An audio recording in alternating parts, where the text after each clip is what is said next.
Today we're going to be remaking our very first video on YouTube. Let's see how it goes.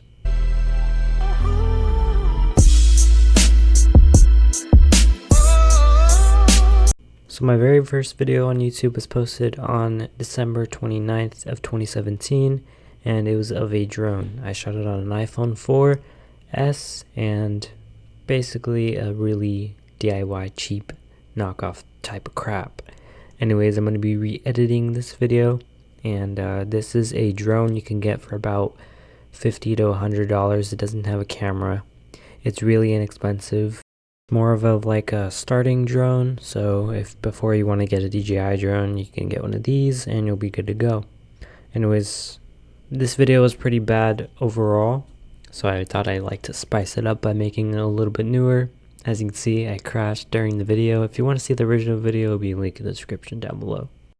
I'm practically exposing myself at this point, but if you want to see my very first video, it'll be linked in the description, like I said.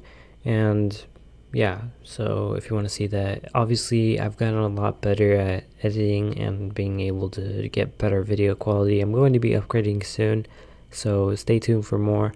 If you guys like what you see in this video, make sure you like, comment, of course, do subscribe for more videos just like this, and I'll see you guys in the next one. Thank you for watching. You can watch this little edit I made for fun.